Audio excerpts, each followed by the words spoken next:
Hey everybody, welcome to Truth About Marketing. I have another awesome guest today, Maria Rosati. She's the CEO and founder of Eminence Communications.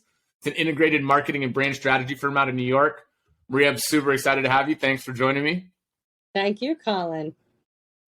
But why don't we go ahead and start out? Tell us a little bit about yourself, give the audience a little bit background of how you got to where you are today and what you do right now.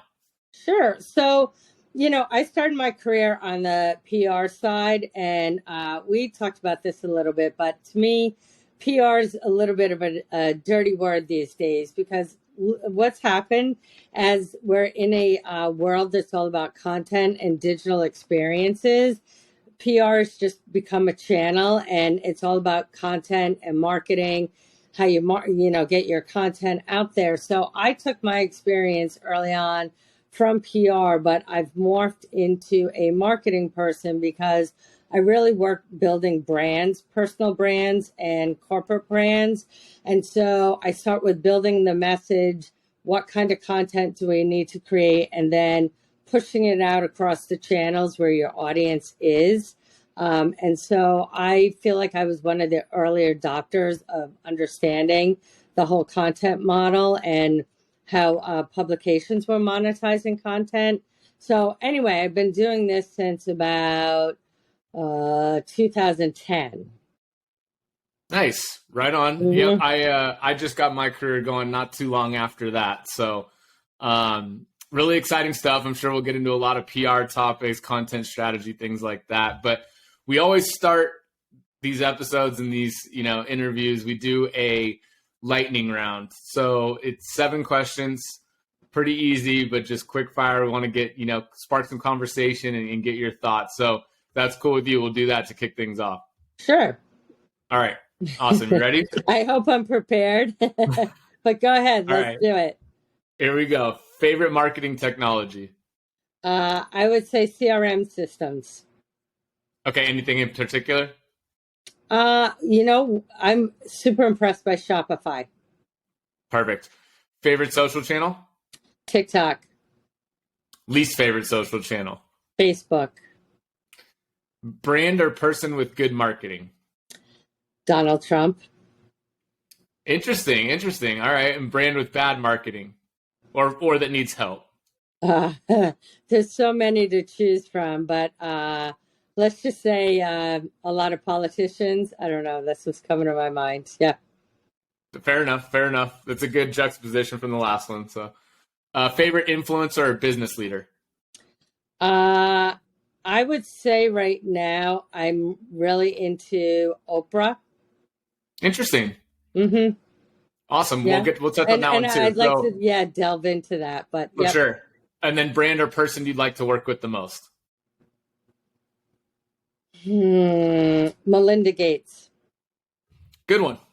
Very interesting. Very polarizing kind of, between her and her husband, but she seems to be an awesome person. So cool. Well, You did pretty good, and I got a lot of different answers. So that's a good thing. We, for some reason, have seen a lot of repeat answers. So I hope I wasn't. Was I different? Yeah, you were. We, the brand that needs help with marketing has been Bud Light for like 8 weeks in a row. So. Yeah, gotcha. Mm-hmm. But cool. Well, let's dive back into that. So you talked a little bit about Oprah, right? And you said that, that's somebody, your favorite influencer or business leader right now. Talk a little bit about that. What makes her so good about her brand, her messaging, and what she's been able to achieve and accomplish over the years? Yeah, well, what I love about Oprah, and it fits into a lot of the work I'm doing, but she took a personal brand and made it into a business. So that's a lot of the work I do, is helping people establish their thought leadership, but then how did they create revenue streams and a business off of that? So, she just went from being a talk show host to owning her own production studio to, having a magazine, to a newsletter, to books, TV shows. So she's really has every touch point, has a TikTok channels, social media channels, everything's on fire, but she's also really pivoted and grown up. So what I admire is that, she went from, being a talk show host, and she was a good interviewer, but now she's more about impact and purpose. And I feel like Mhm. that resonates in a post-COVID world. And, she's trying to make the world a better place with her platform. So Right. that's kind of where it comes from. Yeah, Mhm. absolutely. And I And- think, there's been a lot, she kind of, in my mind, she blazed a trail, right, for people who, because there was, to be honest, there was other talk show hosts, Geraldo and this and that, and like they kind of got into like a more. It was almost like their evolution was the same as the internet, right? Where it was like clickbait and like flashy headlines and like stuff that was really just not that. I wouldn't even say wholesome, but it just was like yeah. shock value over anything, right? Whereas Yep. she turned it into like where people like Ellen DeGeneres, et cetera, kind of took her path and were able to really make a whole brand and be known for actually something that Empire. was good. Yes. Yes. Yeah, Yes. so that was really cool. Yes. Absolutely. Yes. Well, let's talk a little bit about how that happens in growing people's brands. So it's really interesting today. I work with all kinds of different. It could be B2B, B2C. It could be people that are thought leaders, philanthropists. No matter, I mean, it could be a bunch of different things.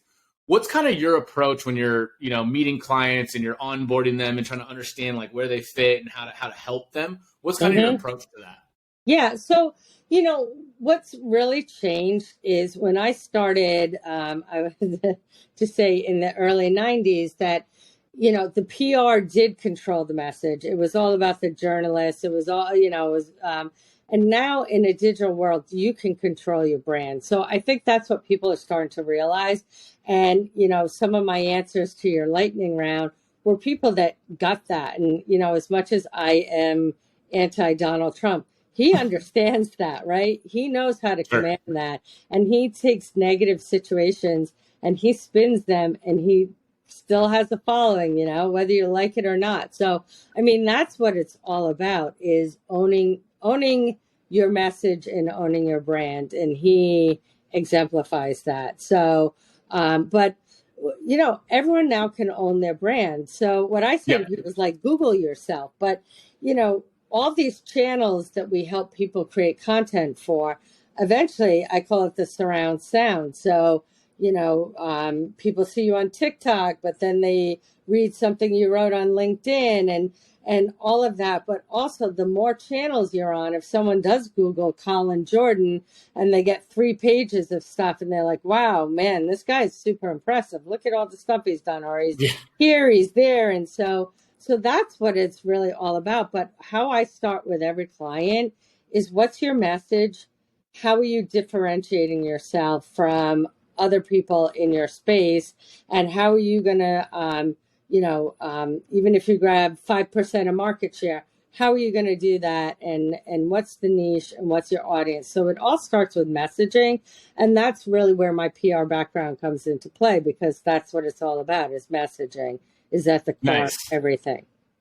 Yeah, no, absolutely. I think it's really interesting when people talk about, the differences between like content marketing, PR, branding, like to me, it all kind of is who you are, right? Like Yes. you're developing a message, you're putting out content, you can't really sit here and say, well, I'm just going to be this way to this person and this way to that person. I think you brought up a great point about Donald Trump. The guy is who he is, right? Like he doesn't change for anybody. He doesn't change his message. He didn't try to get politically correct. He's been the same brash, in your face, like person the whole time, right? Yep. So as you said, some people don't like him, some people do, but the one thing you can't discount is that he is who he is. It also, let's talk about like what's a brand, right? So all those touch points help make your brand. And at the end of the day, why he remains popular is there's something that he stands for that resonates with a certain group. And again, I'm not getting political, but that's how you build a brand. And that's why the positioning is so important. You have to emotionally connect. And so that's what I help my clients do is keep that emotional connection. And that at the end of the day is what a brand is. It's an emotional connection. So we'd love to hear your thoughts. I mean, what do you think about what I'm saying? Yeah, no, it's I agree wholeheartedly. I think, PR, it's funny. That's how I started, was in PR, right? Similar to you, right? And so you're building your storytelling, you're building narratives, and you're taking. I mean, I was in B2B, so I'm taking like complex concepts and things that most people probably don't understand, and making them more easy to understand, more comprehensible to the masses, right? Well, people are complex. Like I'm, got a million different things about me that I want to share, but I have to disseminate that and make it, relatable to the masses. So to your point, I think they're very much aligned, right? When you're in PR, you're good at storytelling, you're good at synthesizing a message. That's the most important part. Where people, I think, get into a gray area or have a hard time with it is when they try to be everything to everybody. And we just kind of were talking about that, right? So it's like, I do love sports. I don't necessarily like ballet or the plays or the arts. You know what I mean? So like, I don't have to sit here and pretend that I do. Right. I can still have respect for the arts and respect people that do like it and try to make some sort of connection that, hey, like, an actor is kind of like an athlete in this way, that way, they practice, they do this and draw similarities. But like the thing that I have and that I hate and I try to tell people is like, you cannot be everything to everybody. Yep. You're going to have people that don't like you. You're going to have people that don't have the same interests. So I think what's really important in our society today or in just this general area is you got to be honest and true to yourself. You have to figure out how to also, be okay with dislike and be okay with the fact that you're not going to resonate with everybody. But it doesn't mean that you have to be so polarizing and so visceral, because I think we do see that a lot today too, where people, instead of just like respecting others, they go full boat and they're like, screw them, go against people. I don't think you have to do that either, but I'm curious what you think about that, because I think there's a lot of polarizing personalities today. Totally. And is definitely, a symptom of the climate we're in. But yeah, I mean, it's just finding your target audience, but you don't have to be negative. And I was telling someone today, I've learned from all my years in communications of how to bitch slap someone nicely. But there's a way to communicate. I like that, bitch slap someone nicely. And, with work. And so it's the more authentic you are to yourself, but not being hurtful. But again, it's that emotional connection, but you can do it and not at the detriment of someone else. So, even again, like to go back to Donald Trump, he can be who he is, but don't throw other people under the bus, but you can be your unapologetic self. So I think we need a little more of that in the world. Yeah, for sure. 100%. I agree totally. So let's, talk a little bit more about how that kind of shows up in business, right? I mean, I work a lot with B2B. I think you've worked quite a bit with B2B. Yeah. It's really hard because executives, team members, it's really interesting because they all think that their story is the best and they deserve press and they deserve attention and this and that.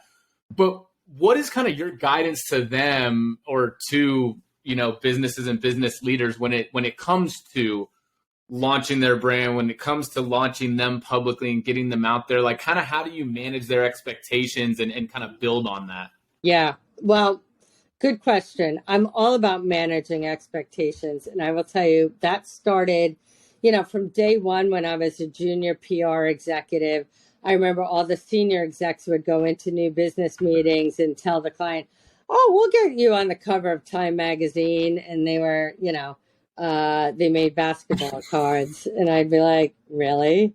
And I'm like, and now I have to deliver on that. So also what really drives me crazy is there are so many people in communications and marketing that can't communicate. And I live and breathe what I am. And I know you do too. I know you're a good communicator. So with every client I have, I check in with them weekly.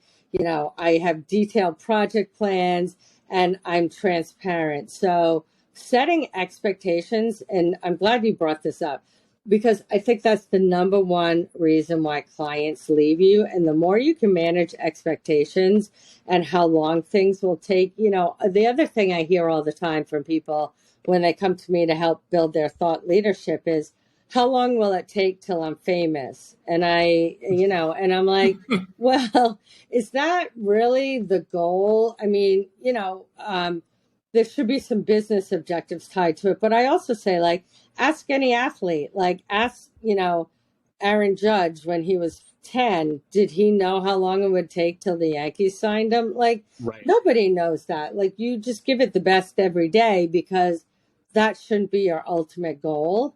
If it is, great. But the other thing is to impart your knowledge to other people. So, Right. if you're just doing it for fame, um, I don't know if that's the right thing either, but just, I'm always about managing expectations, managing time frames, and so far that's worked for me. So, I have to say, in starting my business, I was like, what is everything I've seen wrong in in working at agencies or in-house, and I'm going to do the opposite. And I'm really conscious about adhering to that on a regular basis.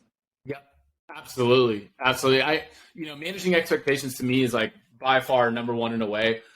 Any client that I work with, anybody that I talk to, I'm like, listen, the worst thing we can do here is me promise you all this, tell you that I'm going to be able to do all that.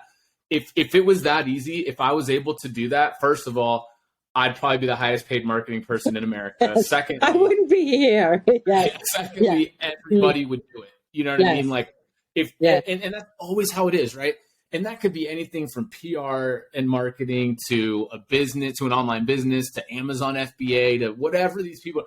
If it was that easy, everybody would do it, right? So like, and again, even with these online courses and like look, everything is a process. Everything takes time, effort, energy, resources. And so I'm wholeheartedly with you on that one. Just being able to communicate and understand that like things take time.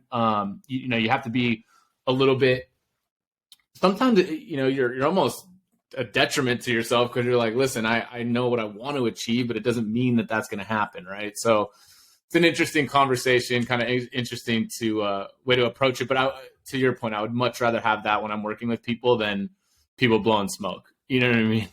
Oh, totally. And also, it's, what are the client's goals too? So I always Sure. ask the client, like, what are your top three things you want to achieve, and how can we get you there? And that's the other thing. I've seen so many marketing programs that are I'll never forget, early on in my career, again working on the agency side, and we sent a proposal to a client that said, insert name here.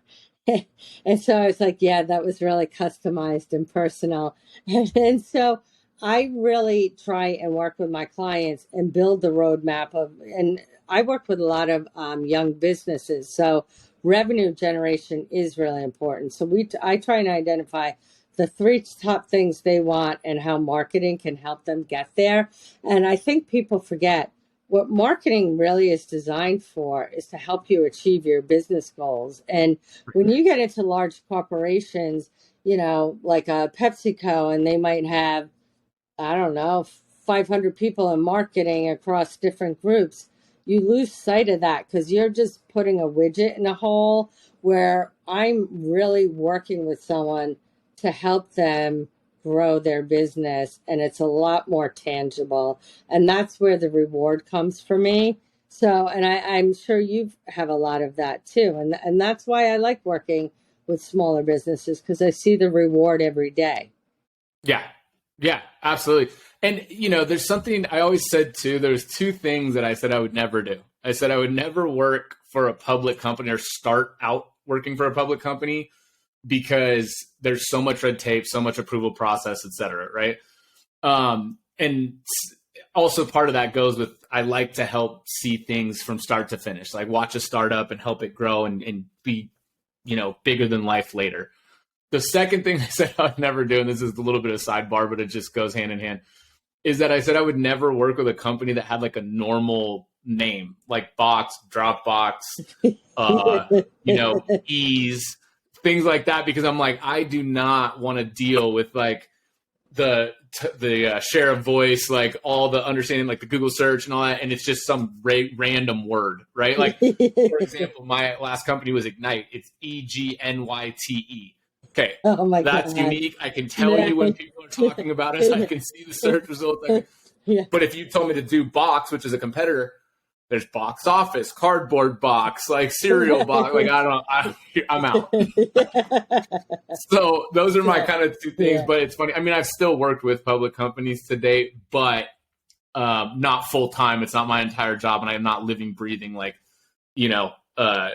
approvals and red tape, and that's just a lot. The other thing with public companies that has changed a lot, and I've worked with several public companies, is that now, you have shareholders and they want to see returns immediately. And as what I was talking about, becoming famous, it doesn't happen immediately. And they give you 2 quarters. And if they don't see results, and sometimes it takes a year to even lay the strategy for it to work in another 2 years. And so it's become so short-sighted that things can't get done. And that's another reason why I left that world, because I'm like, it's impossible to get things done and please shareholders. And again, every decision was, let's have 20 people weigh in on a decision. I'm like, oh my God, like I can't do this anymore.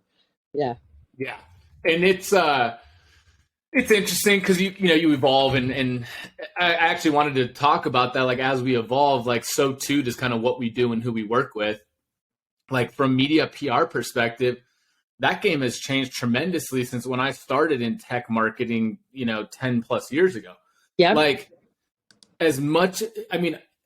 first of all, the consolidation of tech publications and media and things like that is incredible. Like, there's not that many publications anymore, to be honest, that you're reading. Most people go to their news, they go to Twitter, they go to TikTok, they're not necessarily reading articles. Right. And that's another reason why PR has become an ineffective channel. And my apologies to anyone in PR, but we've become so bifurcated. When I started, they were like, everyone watched the Today Show. Well, now the only people I know watch the Today Show are in nursing homes. Like, what I mean? Right? So, beyond that, like I said, we evolve as people, and we evolve on who we want to work with, what we want to work with. It's sort of topic, subject, company, you name it. But I think a lot of that goes to just about, you live and you learn, you see things that you've done over your career. Like, for me, and we've talked about it before, that ultimately, like, I'm not a huge fan of like working for other people and having, layers of bosses and layers of people that ultimately, maybe it's a cocky thing, whatever, but I feel like my work ethic and the amount of effort and things that I put into what I do is way more than some of those people. So, like, it's really hard to sit and be a part of a team when you're looking around the table going, I'm the hardest worker here. I'm the one that cares the most. So, like, what are we doing? Right. So that's what kind of started and sparked me to want to either be a leader at a company or run my own business. So I know you kind of feel that way. Speak on that a little bit and what that feels like. Well, one of the frustrating things I had is everyone has their own interest at stake, right? So when you're in the corporate world and say you created the greatest marketing plan ever, but you got sales to weigh in on it and 10 other people who really don't understand how marketing works. And that's what really started to bother me. When you it's like, I was going to say something earlier when we were talking about, managing client expectations. When you're in PR and marketing, everyone thinks, like you said, oh, it's easy, I can do it too. But people don't go around telling an electrical engineer what he's doing wrong, but they have no qualms about telling us what we're doing wrong or think it's easily executable.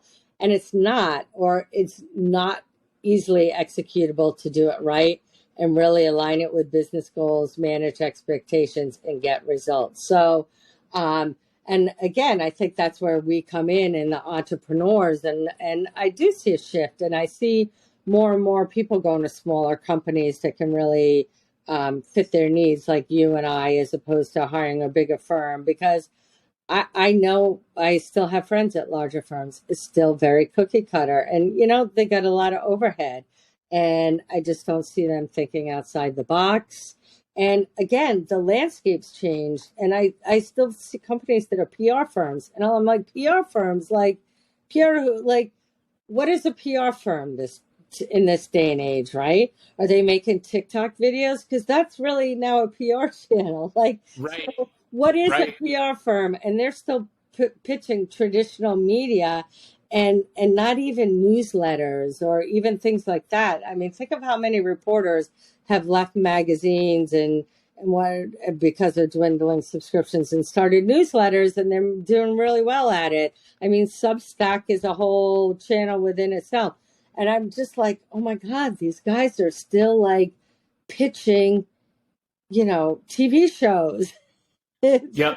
Anyway, yeah. Yeah, no, I mean, but you touched on a really great point that I like as well, is that for some reason, like, I mean, I don't know, maybe it happens in other professions a little bit, but for some reason, people think that like, oh no, I know marketing. I know how to be creative. Like, look, I'll be honest with you. I love all kind of aspects of marketing. And I think that I can be creative or funny or quirky and have some good ideas sometimes in terms of like creative, but I'm not a creative. Like Right. I can tell you right now that like there are people, and again, creatives are a whole different breed. Okay. Yeah. Like they see Yes. things, they come up with ideas that like I would never even, but I can be swift, I can be Yeah. witty, I can be quick, but I'm not a creative. Yes. Right. So Yes. I know that, and I don't try to tell creatives how to do their job. Yes. I Like, you also come to me don't with try and ideas. design websites because No. that doesn't. And so, and exactly that's the whole thing. Whereas like maybe, like I don't tell a lawyer what to do. I don't tell some guy comes to do my electrician work. Like I don't tell him what to do. It's just very weird that people think that they come to marketers or like a PR person, like, you don't know what you're doing. Yeah. Excuse me, I've been doing this for over a decade. Like I know what works and what doesn't, right? Yes. And the funny part is that I really want to talk about this for a minute, is the idea that like I always end up being somehow devil's advocate. Like I'm not playing devil's advocate. I'm asking you questions. I'm being a good steward of your business to try to understand like the ups, the downs, the pitfalls, like what we could run into. And they just think that I'm being like a negative Nancy. Mhm. So talk a little bit about what it's like to always be like, again, setting those expectations and somehow having to be devil's advocate. Well, I feel like nowadays, we're, I hate to say this, but a little too woke. But you have to ask those hard questions because the client is going to get them. And if they're not prepared, then that's where trouble is really going to hit the road, right? So we're doing the right thing. And also, I've worked with so many startups that think their product's the greatest thing since sliced bread. And you got to poke holes in it to see, is it really? Because people are going to ask that question. It doesn't even have to be the media. Clients are going to ask that, Right. investors are going to ask that question. You're going to get asked that question. So you have to have those answers. So if you can't take the heat, then get out, get out, because, you're probably, nicer than some of the questions, the tough questions they're really going to get. Yeah. And I mean, that's the other thing too. Like, you think I'm being tough or that I'm asking hard questions. Like, how do you think the public's going to respond? Yes. How do you think that a media person who does not care about your feelings is going to respond? Right. So like, as much, and I don't know, maybe just, I like being treated that way. I like people, jabbing at me, giving me questions, like being tough, because it helps me realize things. It helps me, conceptualize both sides and helps me, ultimately have a better worldview of what's going on. And so, I don't know. I think that leads into a, Go ahead. Go ahead. Well, I was going to say, I see it like a game of tennis, and exactly to what you said. It's like if you play tennis against someone that's mediocre, your game's mediocre. But if you're playing Sure. with someone that's hitting the ball really hard and you're like, it makes you step up to your game. And so when someone's really questioning you, it makes you step up. And it's all in good faith. It's helping you become a better business. So it's preparing you. So, people who, again, if you can't take it, maybe you're not cut out for the long haul. So that's the way I see it is, and I like to be challenged too. And I'm also direct. And I'll just tell you this one story. I worked at my last corporate role. I was told that I was too direct and very New York. And, I'm not originally from New York. I'm from New England, but I was like, so if I'm too direct, what how do you operate? And they said, well, we like to be indirect. And I'm like, well, You like to beat around the bush and waste yeah, time. yeah. I'm like, that doesn't sound like it's really successful. Like, really? So anyway, so when people say I'm direct, I'm unapologetic, and I am, and that's who I am. But to each his own. If you don't like it, don't hire me. Well, and so that goes back to our point about like being an entrepreneur, running your own business stuff. Like I worked at a company that, they'd often be like, calling very opinionated. Some people find it hard to work with you. Like, okay, and I can have some sympathy towards that, and I could try to work better with people. But on some level, there's also just like, who are the people that are saying that, right? And Yes. Are they successful? Are they doing well? Are they being big providers for this company? And if they're not, then you're worried about non-producers affecting a producer. Like, and so that's the kind of stuff, that's the corporate, that's the public company, that for me just doesn't align with who I am. Like, you know what I I'm a call big it, sports guy. Colin? I'm a big sports guy. I come from, like football. If there's a good player on the team, give him the damn ball. You don't have to throw it to the guy that sucks. But what I say is corporate America strips you of your personality.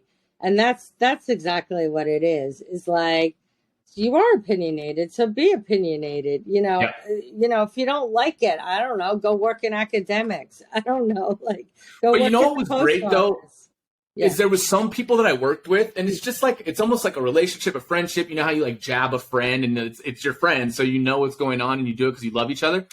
I also used to get into like heated debates and arguments and things about like work with some people that at the end of the day we'd like shake hands or hug, and like we knew that it was good for us. It made us better, like the whole iron sharpens iron thing. But Right. Some people just aren't built like that. Some people can't do that, don't want to do that. And while I can respect that you can't treat everybody the same, there's just this idea that, well, then I don't prefer to work with those people, right? And like, so same thing when I have clients, I want clients that are passionate. I want clients that want to win, that want to work with me, that want to try things, that want to, to your point, I don't want the clients that are just going to like not want to do anything, want to be safe, because at the same time, I can't be successful with them. So yes. And there's someone that will work with them, but it's not you. Exactly. And that's fine. It doesn't bother me. And I'm, this could be just like anything else, where whether someone wants to work with me or not, or whether they want to be my friend or not, or whatever, there will always be more people. There will always be more clients. So why sacrifice like who you are, what you're about, the way that you work for that? And yes, and there's a niche for everyone. And I'm a member of a professional organization for women, and there's a lot of women that are now being coaches. And I'm like, oh my God, how many coaches can there be? But you know what? If each coach gets 10 clients and, it's easy, there's a lot of people out there to choose 10 people from. So, it's just. Well, let's talk about that. That actually draws a really good comparison. So like we were talking about the media landscape and how, there's a lot of consolidation that's going on, like publications, right? Ones that were super big now aren't really so much, or they're just doing like paid content and things like that. But I think it's definitely worthwhile to talk about, where you spend your time and energy, and like the communities and audience that you're going after, right? So like back 10 years ago, it was like, hey, get into every publication, try to be in front of everybody, But unfortunately today there's just such a limited amount of publications that in my mind, it's like you should be going after kind of your direct audience and really spend a lot of time in that area. Yes. So what do you think about the way that the media landscape is kind of consolidated, and how people should be like spending their time, energy, and resources when it comes to articles, media, blogs, sponsored posts, all that kind of stuff? Mm-hmm. Sometimes it's not even a media play. Sometimes I'll just tell you this. I've worked with a bunch of tech startups, and sometimes it just starts with developers. So like using Reddit or meetups, and starting to build the base among developers for this new technology, and to see if they even find it useful, because they're the ones that are eventually going to tell their boss, can we put this in our P&L, or can we test this out? And then at the same time, you can use the media, and maybe the boss reads, TechCrunch or Crunch or whatever. And so you do a double play. But sometimes it starts from the ground up that are communities that aren't even media plays yet. So it's changed so much of how you get things done. And again, the media becomes less and less. And the other thing, we talked about is there's more and more paid media, and people don't realize even like, and I was an early adopter of, I actually worked with some magazines early on, helping them create content ideas for sale, like selling webinars, creating podcasts, all these things, because they needed extra revenue streams because they were losing ad dollars from print. But most people don't realize a lot of that is paid. Even like Forbes, if it's not nailed down, they monetize it. They'll sell it. Like they will sell you their doorknob if someone will buy it. Like So I've got to say, this is like yeah, one of the biggest gripes that I have about publications and online media and things today. And I live in Scottsdale, so like this is like land of entrepreneurs and people who are trying to like do things. But there are so many people that get mentioned or do like a paid for article from a contributor that it's not actual media. They paid for that article or they paid to have somebody write a profile. That is not earned media. That is not somebody recognizing you. That's not a consensus of people going, oh, you are legitimate. You are a thought leader. You are a good entrepreneur. That is literally you just paying to have an article contributed into that publication. And in by a the way, publication that nobody's going to read, by the way. And by the way, even if it is Forbes, that's cool because you're using it to attach Forbes to your name. When you go to Forbes, the one thing that I will give them is every page says how many views the article has. Okay, well, those contributed articles do not get promoted. They do not get pushed to any kind of audience. Correct. They end up with like 200, 300, 400 views. Correct. Like an Alex Conrad feature in Forbes is getting 100,000 views, okay? That is an article. Your contributed piece that says you're Entrepreneur of the Year, you're one of the top entrepreneurs, is completely bogus. And it like literally bugs me so much when people get those done because all you did was pay for somebody to write your name and like put it into a corner, the deepest corner of a website. Like, yeah. But to your whole point is they don't promote it. They don't get a lot of page views. So I have clients all the time asking me, should I do this?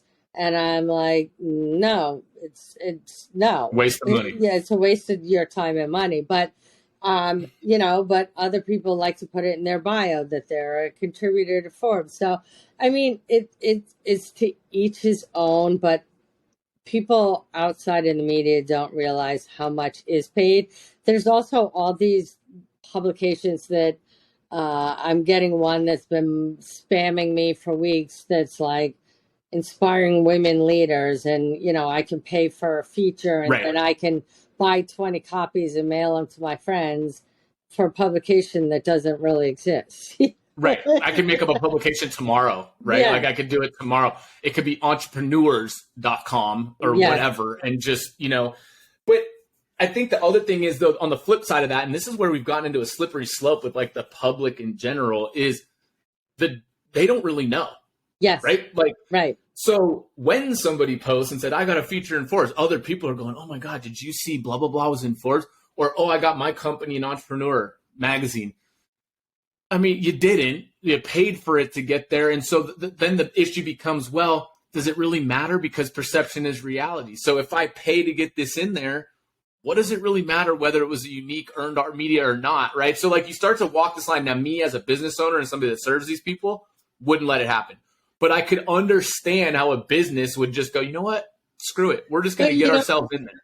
Here's what I say is that type of media doesn't bring assets in the door anyway. So even if it's bogus and you paid for it, it's not going to bring money in the door or clients in the door. And to your whole point, it's usually so buried that it's really just more of a waste of time. So, and it's a vanity play.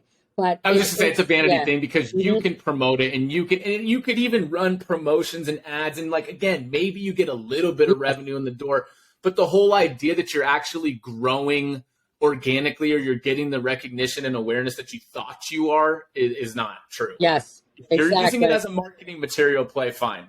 But Yes, other than that, there's not much more value there. yes, yes, yes, So yeah. Hmm. fully agree on that. That's always a hot topic, super hot topic. Well, Um, also the one thing I would say too is the whole part of me pivoting away from PR is that my whole career I've had people placed on, CNBC, Barron's, all Wall Street Journal, because I do it was business to business financial services. Nobody knew my company because we were a holding company. We had 9 brands, and never brought an asset in the door. It just helps with some, again, maybe some validation or peer to peer. Our other peers knew, but the outside world, it didn't make a difference to. And that's why I really said PR is just becoming less and less effective. And as we get more and more bifurcated, at some point, it's not even going to exist. And it's all about marketing. yeah. Yeah. And I think that that ultimately comes down to like a content strategy, right? And when Yep. that seems like a broad term, but it's really not. Like your content strategy defines kind of everywhere you're going to be, how you're going to be positioned, what you want to get across, who you're connecting with. One of the things that I talked to a business leader about the other day that's at a Fortune 500 company was the idea that honestly, you could make an entire reputation and an entire like kind of platform out of just engaging with other people's content. Like you don't have to create anything. Yeah, You can just comment, reshare, post like on what other people are saying. So it's like when in doubt, you don't even really have to be that innovative and creative as far as your own content if you're engaging and providing value in other people's conversations. You know what I mean? And then people are coming to you because they saw what the conversation you started or what you have to say. Totally. Yep. Totally. One thing I wanted to talk about too was this whole kind of advent of again, and I don't want to say that it's all of a sudden new because it's not. Like AI, machine learning, all this has been around, but it's always been like a B2B thing, or people, machine learning was always, the company or the business or the tech learning from us.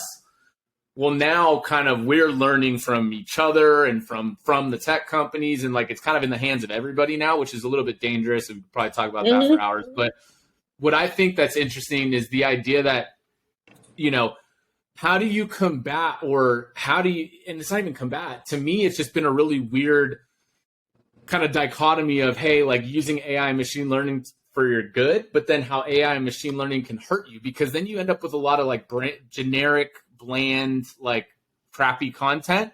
Totally. But at the same time, it does help you scale and get things done that like, you can do almost twice or 3 times as much work in as minimal amount of time. So what's your kind of thoughts on where that's headed?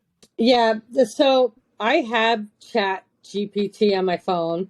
I've played with the app and I use it more to generate thoughts and then like riff on those thoughts and expand them. But sometimes it just gets ideas going. So that's how I use it, because your whole point is very generic. And again, I'm all about resonating and having that emotional, helping my clients have an emotional connection with their audience. And I don't think it does that effectively. And that's why it doesn't scare me. Could it write an article for the New York Times? Totally. But for what I'm doing, building personal brands, and I have not seen it work. And even I've tried, I was thinking about the evolution of my company, and I was putting in stuff to do my own brain brainstorming, and it delivered absolutely nothing. Yeah. So I only, in my honest assessment of it, like I use it to like set a foundation for my thoughts, right? So it's like, hey, I need to come up with a blog post on exactly. That's exactly. I need to come up with a blog post on flavor profiles. Yes. So it'll start to like type up some things, and I'm like, all right, cool. And I'll kind of put it off to the left of the screen and just use it as a touch base. Like if I ever get to but it's really, I mean, you could do that with somebody else's article. You could do it with another. So I just don't know right now. And again, it says, oh, I can do, it'll produce like optimized ads and optimize. Yeah, but again, the AI is still only up to 2021. So you have basically 2 years of gap there that how is that going to help me, right? Because the whole point is to be timely and relevant. And if it's only going to 2021, how the hell is it going to be timely and relevant? So But to your whole point, I mean, we're both using it almost like an encyclopedia, yeah, and or like a search engine. I mean, I use Google all the time for stuff like what is XYZ, and I just again, it's just to get my mind going or get the initial research to go with a thought, but I don't use them to write my stuff. And one thing I thought was funny was somebody said that I read an article somewhere. They're like, oh, so you're just going to let one engine or one piece of technology dictate your thoughts. And it's like, well, okay, when I go to Google, people are paying for what my results are, right? Like, and they're ranking and searching and spending all this money. So that's dictated by money.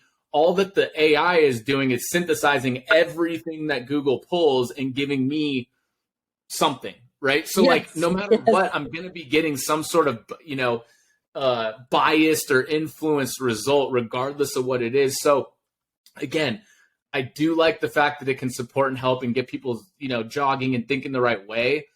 But to your point, you're never going to get authentic, really good, emotional, like working the ethos type of content from an AI engine. You're just not. Yeah. So, yeah. Well, that's interesting. That's always an interesting topic of conversation.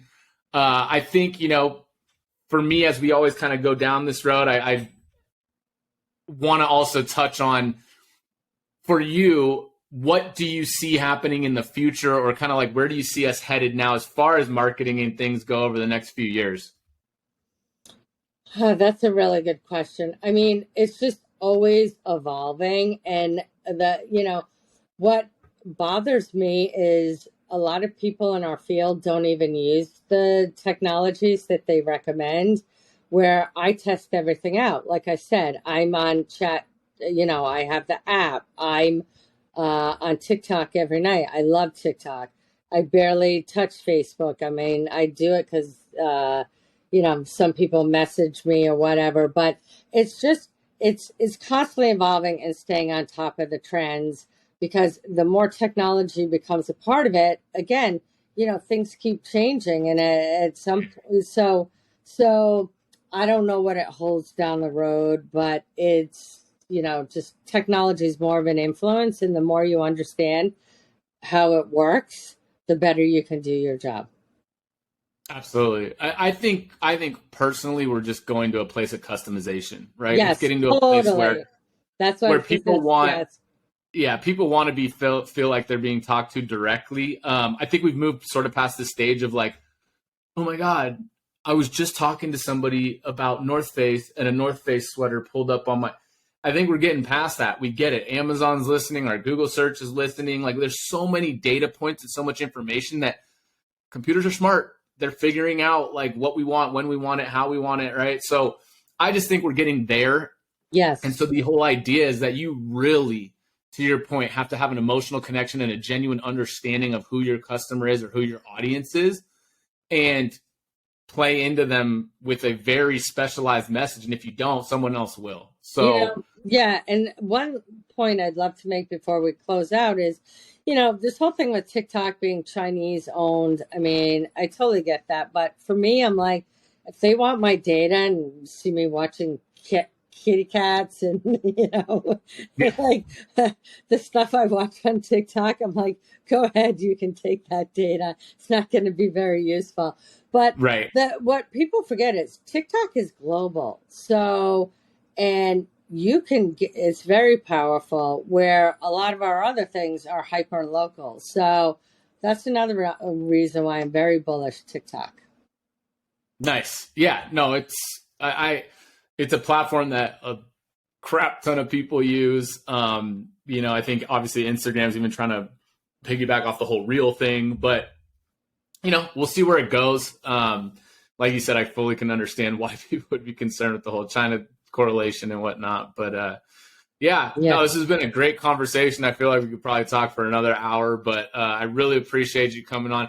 I always kind of close up with, I've been hammering you with questions for an hour. So is there anything that you want to ask me? Yeah. So, well, we touched a little bit on the future, but how do you see how do you think your generation feels about all of this stuff? I think that my generation, I'm 35, right? So I'm kind of in between this up and coming and, Yeah, I'm Gen X. So, what are you, yeah, a millennial?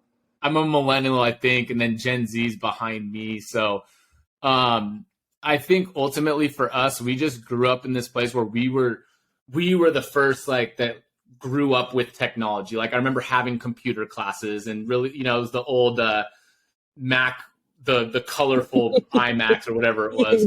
Um, and we Oregon Trail, whatever else that they were just coming out with stuff. And so for us, we grew up our whole lives like just kind of conceptualizing technology, it really coming into play, and the older generations really not knowing much about it. So we had the opportunity to kind of blaze a trail with technology. What I feel like now is that technology, these younger kids, like it is a must. Like if you don't know technology, you are getting left in the dust, right? Like you stand no chance. And so the problem is though, is as that's happened, I think like again, our privacy, security, like all that stuff has just gotten worse and worse and worse. And now people, especially younger kids, they don't even conceptualize it at all. They just don't even care. Like their life is out there, everybody's gonna see it. So while that's a little nerve wracking, I think also it's just changing the whole dynamic of like how we kind of evolve as people and how we market ourselves. And I don't know if you watch Black Mirror, but I genuinely think that there's this one episode where like everybody has a social score and it's like your whole life is based on who you are on social media, what you do, even at home, the products you use and everything like that. It's a scary concept, but I genuinely think that that's where we could head Yes. one day, Yes. And Hmm. so it goes back to that whole idea of customization. And I think, the younger kids, and it'll just continue to happen that everybody expects everything to be tailored to them. So it's super Yeah. interesting. It's I'll add to this to say that I think that whole sense of community and being able to build a strong community and people who are like-minded and have similar interests and whatnot, that'll get really big as well. Yes. Totally. Um, Hmm. which is unfortunately is a result, like you said, of having such a bifurcated kind of society. It's like, hey, I don't even have to like other people. I can just join my little vacuum of a community and be there because I feel Yep. warm and Yep. cozy, and that's where I'm at. So Yep. I think that's where we're headed. But yeah, like I said, I really appreciate it, Maria, for coming on. I got to give a shout out to HighLevel. That's they've been a big part of my company, my podcast that I've been doing here. Part of their affiliate program. They're fantastic. I use the software every day. There's a link in the video and in the bio. Go ahead and check it out. There's a 14-day free trial there. Thank you again, Maria. Really appreciate it. Hopefully we'll talk again soon. Thank you.